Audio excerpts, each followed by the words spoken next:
Hello everyone, welcome to NEET made easy. आज हम शुरू करने जा रहे हैं last part of the NCERT highlights of chapter cell cycle and cell division. I hope so आपने पहले चारों पार्ट्स कवर कर लिए हों। आज की वीडियो में ये चैप्टर खत्म हो जाएगा, तो आप ये वीडियो ध्यान से सुनना। पेज नंबर 169 से हम शुरू करते हैं from topic 10.4.2 that is meiosis 2। जैसे मैंने आपको पहले बताया था कि माइटोसिस एक इक्वेशनल डिवीजन है, फिर हमने उसके बाद मियोसिस 1 पढ़ा, वो एक रिडक्शनल डिवीजन था। अब जब दोबारा हम मियोसिस 2 पढ़ते हैं तो ये भी एक इक्वेशनल डिवीजन है। ये ऑलमोस्ट सिमिलर होता है माइटोसिस के जैसे। तो अब हम इसकी एक एक करके फेजेस पढ़ेंगे। First is a prophase 2। Meiosis 2 is initiated immediately after cytokinesis, usually before the chromosomes have fully elongated. तो यहाँ पर बताया कि मियोसिस 2 शुरू कब होती है। इमीडिएटली जब साइटोकाइनेसिस खत्म हो जाएगी तब वो शुरू हो जाएगी, और usually before the chromosomes have fully elongated. Chromosomes जब फुली इलोंगेटेड हो जाएंगे ना, उससे ही पहले शुरू हो जाती है। ये जो आफ्टर और बिफोर वर्ड है ना, ये आपको अच्छे से याद रखना है। ये मेरे एक टेस्ट में ऐसे कन्फ्यूजन करके पूछा हुआ था। ये मैंने आपसे question of the day series में भी पूछा था, तो आप इस आफ्टर और बिफोर वर्ड पर ध्यान देंगे। Next line is in contrast to meiosis 1, meiosis 2 resembles a normal mitosis. तो जैसे मैंने आपको बताया कि मियोसिस 2 कैसी होती है, नॉर्मल माइटोसिस की तरह। The nuclear membrane disappears by the end of prophase 2। ये तो हम माइटोसिस में भी पढ़ चुके हैं और मियोसिस 1 में भी, कि न्यूक्लियर एनवेलप प्रोफेज के एंड में डिसअपियर होने लग जाता है। The chromosomes again become compact. Chromosome फिर से कॉम्पैक्ट हो जाते हैं। अब हम आते हैं मेटाफेज 2 पर। अब तो आपको सारे फेजेस ध्यान आ रहे होंगे कि भाई इसके बाद ये होता था, मतलब ओवरऑल सिमिलर चलता है, बस थोड़ी बहुत चीज़ें अलग होती हैं। तब हम पढ़ते हैं metaphase 2। At this stage the chromosomes align at the equator and the microtubules from opposite poles of the spindle get attach to the kinetochores of the sister chromatids. तो वैसा ही होगा, क्रोमोसोम्स अलाइन होंगे इक्वेटोरियल प्लेट पर, और फिर जो microtubules हैं अपोजिट पोल्स ऑफ स्पिंडल से अटैच हो जाएंगी काइनेटोकोर्स पर। तो यहाँ पर एक चीज़ ध्यान रखनी है, जैसे माइटोसिस में हमने पढ़ा था कि सिंगल मेटाफेज प्लेट बन रही थी, यहाँ पर भी मियोसिस 2 में भी सिंगल मेटाफेज प्लेट ही बनेगी। लेकिन हमने मेटाफेज 1 में पढ़ा था, वहाँ पर डबल मेटाफेजिक प्लेट थी। तो ये चीज़ आपको ध्यान रखनी है। इसमें मेटाफेज 1 और मेटाफेज 2 में अगर आपसे डिफरेंस पूछा जाए तो होगा मेटाफेज 1 के पास डबल मेटाफेजिक प्लेट होती है और मेटाफेज 2 में सिंगल होती है, लाइक द माइटोसिस 1। अब हम आते हैं नेक्स्ट फेज पर, that is the anaphase 2। It begins with the simultaneous splitting of the centromere of each chromosome. तो यहाँ पर जो है स्प्लिटिंग ऑफ सेंट्रोमियर शुरू हो जाता है हर क्रोमोसोम का, which was holding the sister chromatids together.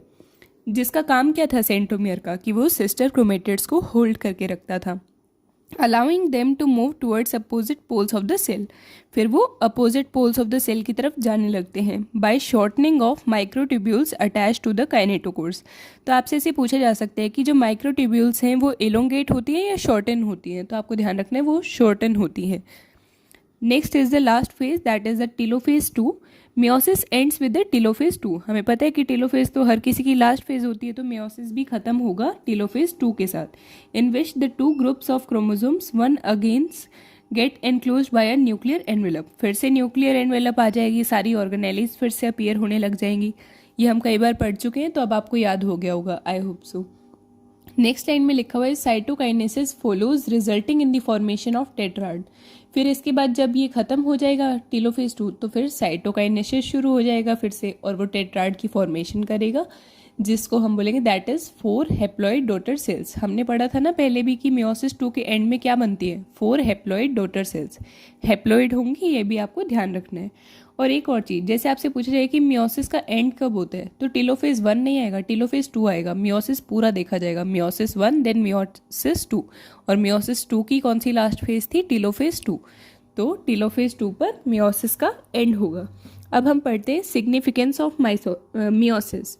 Meiosis is the mechanism by which conservation of specific chromosome number of each species is achieved across generations in sexually reproducing organisms, even though the process per se paradoxically results in reduction of chromosome number by half. तो ये तो सबसे main important इसका feature बताया है कि ये conservation मतलब बचाने में हेल्प करता है क्रोमोसोम नंबर को। हर स्पीशीज़ का एक अलग अलग क्रोमोसोम नंबर होता है। जैसे हम ह्यूमंस हैं तो हमारे टोटल 46 क्रोमोसोम्स होंगे, तो ये उसको अचीव करने में मदद करता है।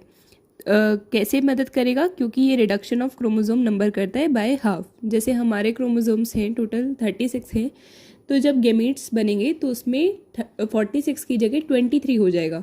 तो दोनों मेल और फीमेल में 23 आगे जाके जाइगोट में फिर से 46 बना देंगे। तो इसलिए इसका मेन फंक्शन है conservation of the specific chromosome number. अब हम पढ़ते हैं इसका second important function. It also increases the genetic variability in the population of organisms from one generation to the next. तो ये जेनेटिक वेरिएबिलिटी को बढ़ाने में मदद करता है। Variations are very important for the process of evolution. ये तो हमने आगे जाके आप एवोल्यूशन चैप्टर में भी पढ़ोगे कि वेरिएशन बहुत इंपॉर्टेंट होते हैं एवोल्यूशन के प्रोसेस के लिए। तो आपको इनकी दोनों की मियोसिस की भी जो हमने पढ़ी है और जो माइटोसिस की हमने पुरानी क्लास में पढ़ी थी, तो आपको उनके सिग्निफिकेंस के फीचर्स पता होने चाहिए। कई बार आपको ऐसे क्वेश्चन दिया जा सकता है कि इनमें से कौन सा मियोसिस का फीचर नहीं है, तो आपको जब याद होंगे तभी तो पता चलेगा ना। और वैसे भी ये तो समझने का है, आपको अब तक समझ आ ही गया होगा, आई होप सो। अब हम देखते हैं जो ऊपर फिगर दी हुई है, दैट इज़ फिगर 10.4, जिसमें हमें stages of meiosis second show किए हुए हैं। तो पहले हमें प्रोफेज सेकंड शो किया हुआ है, नेक्स्ट में metaphase second, next anaphase second and then telophase second. तो आपको पता होना चाहिए किस में कैसे क्या बन रहा है। आपको डायग्राम्स आइडेंटिफाई करने आने चाहिए ये कौन सा फेज है। टोटल आपके पास, क्योंकि पेपर में तो सारा सिलेबस आएगा ना, इसमें तो अभी जैसे पार्ट्स में करा रही हैं तो आपको अच्छे से पता चल जाता है हाँ ये प्रोफेज है, ये कौन सा है। लेकिन बाद में आपको ऐसे अलग अलग भी आइडेंटिफाई करना पड़ेगा, ये अर्ली प्रोफेज है, ये लेट प्रोफेज है, ये प्रोफेज 1 है, प्रोफेज 2 है। तो उस तरीके से आप अच्छे से डायग्राम्स भी कवर करें। अब हम शुरू करते हैं समरी में पढ़ती जाऊंगी क्योंकि अब हमने सारा चैप्टर कवर कर लिया है। कुछ नया पॉइंट लगेगा तो वो मैं आपको समझा दूंगी। तो फर्स्ट लाइन में लिखा हुआ है, according to the cell theory cells arise from pre existing cells, the process which occurs is known as the cell division. तो हमने पिछले चैप्टर में पढ़ा था सेल थ्योरी के अकॉर्डिंग कि सेल्स किससे अराइज होते हैं, प्री एग्जिस्टिंग सेल्स से। अब हमें उस प्रोसेस का भी नाम पता चल गया, that is the cell division. तो ये इंपॉर्टेंट लाइन है, चैप्टर में कहीं नहीं आई थी, तो इसे आप अच्छे से हाईलाइट कर लेना। Next line is, any sexually reproducing organism starts its life cycle from a single cell zygote। ये हमने पहले ही पढ़ा था कि एक ऑर्गेनिज्म जो है वो कैसे अपनी लाइफ शुरू करता है, through a single cell zygote, और इसकी प्लॉइडी होती है 2n। Next line is, cell division doesn't stop with the formation of a mature organism but continues throughout its life cycle। Cell division कभी भी स्टॉप नहीं होता है, वो चलता रहता है throughout the life cycle. Page पर लिखा हुआ है, the stages through which a cell passes from one division to the next is known as the cell cycle. तो यहाँ पर हमें सेल साइकिल की भी डेफिनेशन बताई हुई है। Next is, cell cycle is divided into 2 phases। The first one is interphase, a period of preparation for the cell division. तो आपसे पूछा जा सकता है कि सेल साइकिल का कौन सा ऐसा फेज है that is known as the period of preparation for the cell division. तो वो आपको पता होना चाहिए, वो है interphase. Next is the mitosis which is the M phase, the actual period of the cell division, जहाँ पर एक्चुअल सेल डिवीजन होता है, and it is the most dramatic phase, हमने पढ़ा था। Next line is, interphase is further subdivided into G1, S, G2। Next line is, G1 is a phase of period when the cell grows and carries out the normal metabolism। G1 के अंदर normal metabolism होता है। Most of the organelle duplication also occur during this phase। तो आपसे अगर पूछा जाए कि सबसे ज़्यादा ऑर्गेनेलिस किस फेज में डुप्लीकेट करती हैं, तो वो होगा G1 phase. Next line is, S phase marks the phase of DNA replication and the chromosome duplication. तो आपसे अगर पूछा जाए कि क्रोमोसोम की डुप्लीकेशन और डीएनए की रेप्लिकेशन किस फेज में होती है, तो उसका नाम होगा S phase. Next is, G2 phase is the period of cytoplasmic growth. ये काफ़ी इंपॉर्टेंट लाइन है क्योंकि ये कहीं भी चैप्टर में नहीं दी हुई।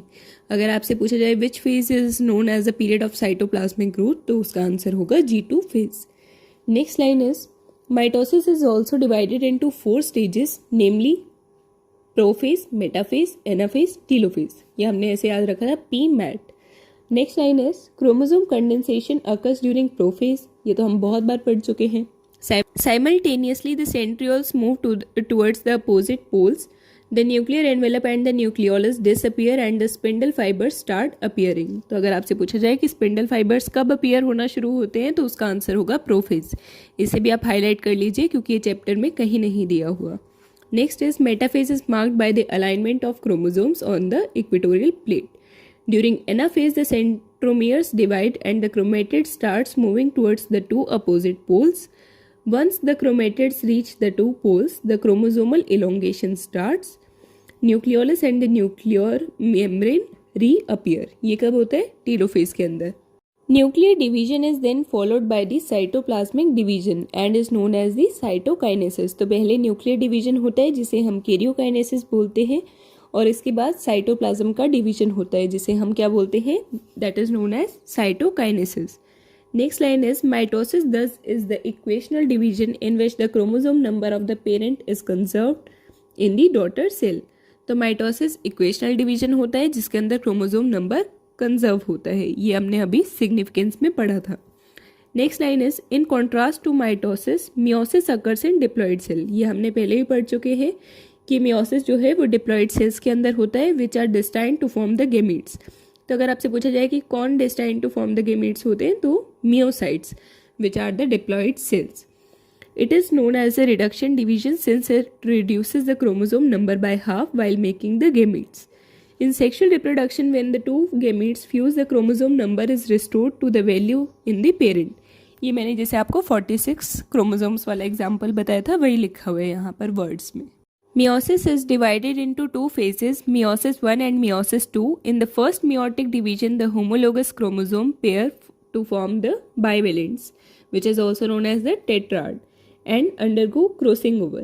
Meiosis 1 has a long prophase, जो हमने बताया था कि ये काफ़ी कम्प्लेक्स होता है और इसके काफ़ी सारे phases होते हैं, which is divided into the 5 phases, जिनके क्या नाम थे? Leptotene, zygotene, pachytene, diplotene and diakinesis. Next is during metaphase 1, the bivalents arrange on the equatorial plate. This is followed by the anaphase 1, where the homologous chromosome move toward the opposite poles with their both chromatids. Each pole receives half the chromosome number of the parent cell. In telophase 1, nuclear membrane and nucleolus reappear. वो फिर से reappear हो जाते हैं. ये तो हम कई बार पढ़ चुके हैं. Meiosis 2 is similar to mitosis. ये आपको याद रखना है कौन सी वाला meiosis सिमिलर होता है माइटोसिस से, दैट इज द मियोसिस 2.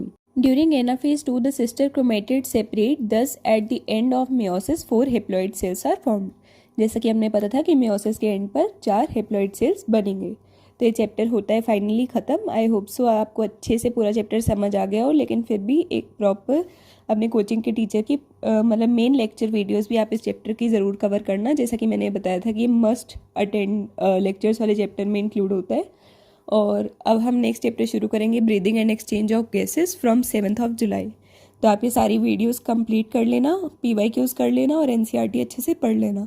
और रात को जो टेलीग्राम पर क्वेश्चन सेशन होता है वो भी अटेंड कर लीजिए करिए. So thank you so much. And एक छोटा सा कमेंट ज़रूर डाला करें please. Thank you so much.